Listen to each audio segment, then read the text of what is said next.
Good morning friends. IGS moral point by Mukesh sir YouTube channel में आप सभी का स्वागत है। आज हम जानेंगे भारत के राष्ट्रीय उद्यान एवं अभ्यारण्य के बारे में। और ये जो राष्ट्रीय उद्यान होते हैं हमारे पर्यावरण के लिए बनाए जाते हैं, पर्यावरण को सुरक्षित करने के लिए बनाए जाते हैं, जिसमें जीव जंतु, पशु पक्षी और वन को संरक्षित करके रखा जाता है ताकि हमारे देश का पर्यावरण और पृथ्वी का पर्यावरण बना रहे। और देखेंगे सबसे पहले अभ्यारण्य देखेंगे जिम कॉर्बेट नेशनल पार्क जो उत्तराखंड में पड़ता है और इसकी स्थापना 1936 में हुई थी, जो नैनीताल के जिले के रामगढ़ के पास पड़ता है। जिम कॉर्बेट नेशनल पार्क और इसकी स्थापना कब हुई थी? 1936 में हुई थी। अगला हम देखेंगे वाल्मीकि नेशनल पार्क जो बिहार में पड़ता है और पश्चिमी चंपारण जिले में पड़ता है और इसमें बाघ का संरक्षण किया गया है। बाघ के संरक्षण के उद्देश्य से बनाया गया था कौन? वाल्मीकि नेशनल पार्क और इसकी स्थापना 1978 में हुई थी। और अगला हम देखेंगे दाचिंगम नेशनल पार्क जो जम्मू कश्मीर में पड़ता है और इसकी स्थापना 1981 में हुई थी और यह श्रीनगर जिले में और 22 किलोमीटर डल झील के पूर्व पड़ता है। कौन? दाचिंगम नेशनल पार्क जम्मू कश्मीर में और इसकी स्थापना 1981 में हुई थी। आगे देखेंगे नामदफा नेशनल पार्क जो अरुणाचल प्रदेश में पड़ता है और इसकी स्थापना 1974 में हुई थी, जो पूर्वोत्तर भारत में स्थित है। पूर्वोत्तर भारत का जो राज्य है उसी में स्थित है। कौन? नामदफा, जिस राज्य का नाम है अरुणाचल प्रदेश और इसकी स्थापना 1974 में हुई थी, जो पूर्वोत्तर भारत में स्थित क्षेत्रफल में चौथा स्थान रखता है। कौन? नामदफा नेशनल पार्क पूर्वोत्तर भारत में स्थित क्षेत्रफल में चौथा स्थान रखता है। Namdapha national park.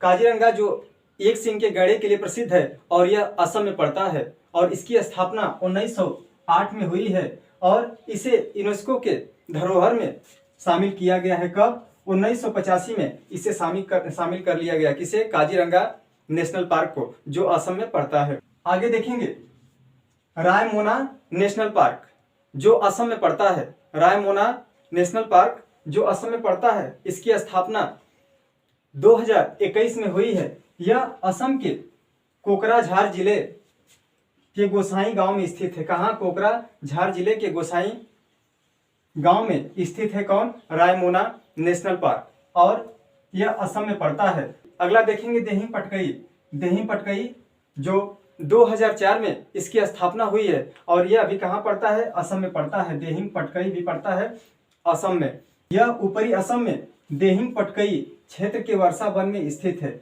देहिंग पटकई के वर्षा वन में स्थित है। कौन? देही पटकई नेशनल पार्क और इसकी स्थापना 2004 में हुई थी और यह असम में पड़ता है। असम में पड़ने वाला कौन कौन सा? काजीरंगा, रायमोना और देहिंग पटकई नेशनल पार्क कहाँ पर है? असम में। अगला देखेंगे दुधवा नेशनल पार्क जो लखीमपुर खीरी में पड़ता है और उत्तर प्रदेश में पड़ता है और इसकी स्थापना 1977 में हुई थी और यह भारत व नेपाल की सीमा में पड़ता है। कहाँ पर? भारत और नेपाल की सीमा में पड़ता है दुधवा नेशनल पार्क और यह बाघों और बारहसिंगा के लिए प्रसिद्ध है। कौन? Dudhwa national park. अगला हम देखेंगे काबुल नामजाओ नेशनल पार्क। इसकी स्थापना 1977 में हुई थी और यह पड़ता है मणिपुर में। मणिपुर में किसकी स्थापना हुई थी? काबुल नामजाओ की और इसकी स्थापना 1977 में हुई थी, जिसे तैरता हुआ उद्यान कहा जाता है। देहिंग पटकई को कहा जाता है तैरता हुआ उद्यान कहा जाता है और लोकटक झील का एक हिस्सा है। लोकटक झील का एक हिस्सा है और यहाँ पर संघाई हिरण पाए जाते हैं, जिसे आप डांसिंग डियर भी कहते हैं। डांसिंग डियर कहाँ पाए जाते हैं? काबुल नामजाओ नेशनल पार्क में। और जहाँ पर कौन सी झील है? लोकटक झील है। अगला देखेंगे भीतरकनिका। इसकी स्थापना 1998 में हुई थी और यह उड़ीसा में पड़ता है। इसे 19 अगस्त 2002 में रामसर स्थल का दर्जा दिया गया। किसे? भीतरकणिका को रामसर स्थल का दर्जा दिया गया। अगला देखेंगे कंचनजंगा जो पड़ता है सिक्किम में। कंचनजंगा जो नेशनल पार्क है कहाँ पड़ता है? सिक्किम में। और इसकी स्थापना 1977 में हुई थी। इसमें क्या पाया जाता है? कस्तूरी हिरण, जिसे कस्तूरी मृग कहा जाता है। इसमें कस्तूरी मृग पाया जाता है और हिम तेंदुआ, काला भालू आदि ऐसे जानवर पाए जाते हैं कंचनजंगा में। और कंचनजंगा जो एक पर्वत होता है श्रृंखला, उसकी एक श्रेणी है। एक श्रेणी में क्या पाया जाता है? कंचनजंगा। और इसमें क्या पाए जाते हैं? कस्तूरी मृग भी पाए जाते हैं, हिम तेंदुआ और काला भालू भी पाया जाता है। आगे देखेंगे साउथ बटन जो अंडमान निकोबार द्वीप समूह में पड़ता है और इसकी स्थापना 1979 में हुई थी। और यह छोटे अंडमान द्वीप के पास ऊपर बटन द्वीप पर स्थित है। जो छोटा महाद्वीप है, जो छोटा अंडमान निकोबार द्वीप समूह है, उस पर पाया जाता है कौन? South button national park. और आगे देखेंगे साइलेंट वैली जो केरल में स्थित है और इसकी स्थापना हुई थी 1980 में। और यह नीलगिरी की पहाड़ी में स्थित है कौन? Silent valley. और कहाँ पड़ता है? केरल में। और इसकी स्थापना हुई थी 1980 में। अगला देखेंगे नागरहोल जो बांदीपुर कर्नाटक में पड़ता है और इसकी स्थापना 1988 में हुई थी। और हम जानेंगे कर्नाटक में अन्य प्रकार के और भी क्या है? राष्ट्रीय उद्यान है। जैसे देखेंगे मुदुमलाई, बन्नेरघट्टा और अंशी राष्ट्रीय उद्यान भी कर्नाटक में पड़ता है। और देखेंगे नागरहोल जो राष्ट्रीय उद्यान है, यहाँ एशियाई हाथी व रंग बिरंगे पक्षियां पाई जाती हैं। अन्य प्रकार की प्रजाति की पक्षियां पाई जाती हैं कहाँ पर? नागरहोल। और इसकी स्थापना कहाँ हुई थी, कब हुई थी? 1988 में, कर्नाटक बांदीपुर। अगला हम देखेंगे मृगवानी जो तेलंगाना में पड़ता है और इसकी स्थापना 1994 में हुई थी। और यहाँ पर छोटे स्तनधारी के जीव पाए जाते हैं। मृगवानी राष्ट्रीय उद्यान में पाए जाते हैं कौन? छोटे स्तनधारी जीव पाए जाते हैं। और यह हैदराबाद में स्थित है। तेलंगाना की राजधानी कहाँ है? हैदराबाद में स्थित है। कान्हा जो मध्य प्रदेश में पड़ता है, इसकी स्थापना 1955 में हुई थी और इसे घोषित किया गया था 1973 में।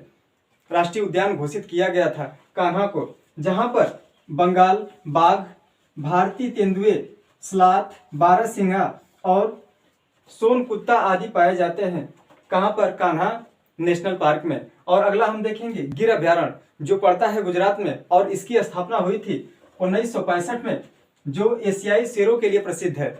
किसके लिए प्रसिद्ध है? एशियाई शेरों के लिए प्रसिद्ध है। और यह सोमनाथ मंदिर से 43 किलोमीटर दूर पड़ता है गिर अभ्यारण्य। अगला हम देखेंगे केवलादेव जो राजस्थान में पड़ता है और इसकी स्थापना 1982 में हुई थी। और यहाँ पर 230 प्रजाति की पक्षियां पाई जाती हैं। कितनी? 230 प्रजाति की पक्षियां पाई जाती हैं। और इसे भरतपुर पक्षी विहार भी कहा जाता है। किसे कहा जाता है? केवलादेव को। और अगला देखेंगे हेमिस नेशनल पार्क जो लद्दाख में पड़ता है और भारत का सबसे ऊंचा जो नेशनल पार्क है हेमिस नेशनल पार्क है। और इसकी स्थापना 1981 में हुई थी। और यहाँ पर लुप्त प्राय स्तनधारी जीव पाए जाते हैं, प्रजाति पाई जाती है। और हिम तेंदुओं का निवास स्थान भी कहा जाता है कौन? Hemis national park. आपने जाना जिम कॉर्बेट नेशनल पार्क, जिसका नाम बदल करके रामगंगा नेशनल पार्क किया गया है। और वीडियो देखते समय वीडियो को लाइक करें, ज़्यादा से ज़्यादा शेयर करें। जो लोग चैनल को सब्सक्राइब नहीं किए हैं, चैनल को सब्सक्राइब कर लें और साथ ही में बेल आइकन को दबाएं। आज के लिए इतना ही, अगली वीडियो मिलेंगे। धन्यवाद, थैंक यू।